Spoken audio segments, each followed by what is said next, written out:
الرجيم بسم الله الرحمن الرحيم فلما نسوا ما ذكروا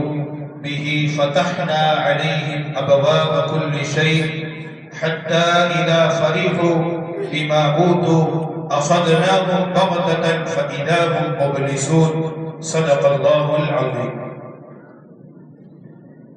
جب دنیا کے اندر انسان اللہ تعالیٰ کے احکامات کو چھوڑ دیتا ہے، اللہ تعالیٰ کی نافرمانیاں شروع کر دیتا ہے، تو اللہ تعالیٰ اپنے بندوں کو دو طریقے سے آزماتے ہیں، دو طریقے سے ان کو مہلت دیتے ہیں۔ پہلا طریقہ یہ ہے کہ جب بندہ گناہوں میں بہت زیادہ تجاوز کر جاتا ہے تو اللہ تعالیٰ اس کو اپنی طرف متوجہ کرنے کے لیے مختلف طریقوں کی مصیبتیں اس پر ڈالتے ہیں، بیماری کی شکل کے اندر، کاروبار کے اندر نقصان کی شکل کے اندر، گھر کے حالات کی شکل کے اندر۔ یہ مختلف وہ طریقے ہیں کہ جن طریقوں کے ذریعے سے اللہ تعالیٰ اپنے بندے کو اپنے سے قریب کرنا چاہتے ہیں۔ اللہ تعالیٰ چاہتے ہیں کہ جو میری نافرمانیوں پر اڑا ہوا ہے، نافرمانیاں چھوڑ کر مجھے راضی کرنے والے اعمال کرنے والا بن جائے، مجھ سے قریب ہو جائے۔ اور عام طور پر اس طریقے کے اندر لوگ کامیاب ہو جاتے ہیں۔ جب ایسے حالات آ جاتے ہیں تو لوگوں کو اللہ یاد آ ہی جاتا ہے۔ لیکن یہ جو آیت میں نے تلاوت فرمائی، اس میں اللہ تعالیٰ نے دوسرا طریقہ اختیار فرمایا ہے، اور عام طور پر لوگ اس کے اندر دھوکہ کھا جاتے ہیں اور ہمیشہ کی ناکامی کا سامنا ان کو کرنا پڑتا ہے۔ دوسرا طریقہ کیا ہے؟ جب بندہ گناہوں میں بہت زیادہ تجاوز کر جاتا ہے تو بجائے اللہ تعالیٰ اپنی رسی کو کھینچنے کے اس کو اور ڈھیل لیتے ہیں، مال کی فراوانی جتنی تھی اس سے ڈبل کر دیتے ہیں۔ اس قرآن کی آیت میں یوں فرمایا فتحنا علیہم ابواب کل شیء، اللہ تعالیٰ اس پر اپنی ہر طرح کی نعمتوں کے دروازے کھول دیتے ہیں، ہر طرح کی نعمتوں کی اس پر بارش ہوتی ہے۔ اب وہ بندہ مطمئن ہو جاتا ہے کہ میں اتنے گناہ کرتا ہوں، اتنی نافرمانیاں کرتا ہوں، اللہ کے اتنے احکامات چھوڑتا ہوں، پیارے حبیب علیہ السلام کے اتنے طریقوں کو میں ٹھکراتا ہوں، اس کے باوجود میرے رب کا میرے سے یہ تعلق، تو گویا میرا رب مجھ سے راضی ہے، وہ یہ دھوکے میں پڑ جاتا ہے۔ حالانکہ قرآن کہتا ہے فَلَمَّا نَسُوا مَا ذُكِّرُوا، کہ یہ سب اس لیے ہو رہا ہے کہ اللہ نے اسے جو نصیحت کی تھی وہ اس نصیحت کو بھول چکا ہے۔ جب ان فراوانی کے اندر، ان خوشحال زندگی کے اندر بندہ مست ہو جاتا ہے، حَتَّى إِذَا فَرِحُوا، قرآن کہہ رہا ہے جب وہ خوش ہو جاتا ہے، مست ہو جاتا ہے کہ اب کوئی پکڑ نہیں آ سکتی،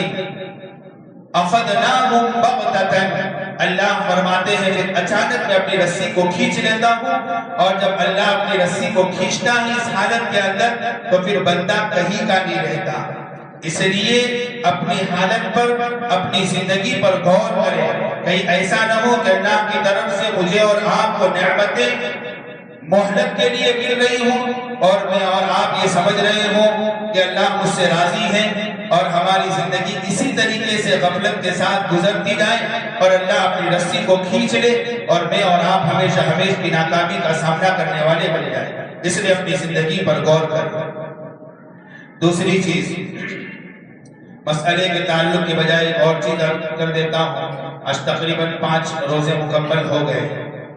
ہر سال جو سفراء آتے ہیں اچھی خاصی مقدار کے اندر ہمارے یہاں سے مسلیان ان کی امداد کرتے ہیں۔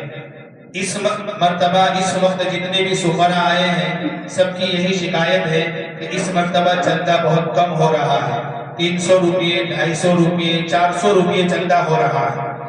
آپ کو میں بتا دوں جتنے بھی مدارس ہندوستان کے اندر چلتے ہیں ان تمام مدارس کا خرچے کا پورا نظام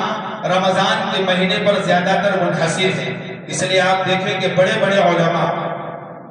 ابھی جس مولانا نے اعلان کیا یہ اپنے علاقے کے بہت بڑے عالم ہیں، کئی سفراء آتے ہیں۔ گزشتہ سال ان کا نام میں نے اپنے رجسٹر میں لکھا ہوا تھا، علاقے کے دوسرے سفیر آئے تو تو ان کا نام دیکھ کر چونک گئے اور اچانک سے مجھے پوچھا کہ یہ مولانا نصیر صاحب یہاں تشریف لائے ہیں؟ میں نے کہا ہاں، کیا بات ہوئی؟ بولے یہ علاقے کے بہت بڑے ذمہ دار ہیں،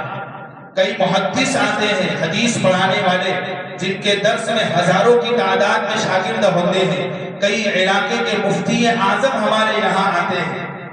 اس لیے اگر زکوٰۃ ہماری نہیں نکلتی ہے تو ضروری نہیں ہے کہ مدرسے میں زکوٰۃ ہی کے پیسے دیے جائیں، خیرات ہی کے پیسے دیے جائیں، صدقات ہی کے پیسے دیے جائیں۔ 150 اوپر کے مان لو 300 مصلی ہیں، ہر مصلی اگر 4 نماز میں اعلان ہوتا ہے، دن کے 40 روپے ہم ایک مہینے تک نہیں دے سکتے، 500 کماتے ہیں 40 اللہ کے لیے، ایک نماز میں ایک مصلی صرف 10 روپے دے دے تو ان کے 3-4 ہزار روپے تو ایسے ہی ہو جائے گا۔ اس لیے ہر مصلی نیت کرے جن کو اللہ نے استعداد دی ہے، صاحب نصاب ہیں، وہ اپنے مالوں کی جلدی سے حساب کر کے زکوٰۃ نکالے، ان مدارس تک پہنچائے، اور جو صاحب نصاب نہیں ہے وہ اس بات پر عمل کرے، رمضان کا مہینہ ہے، ایک کا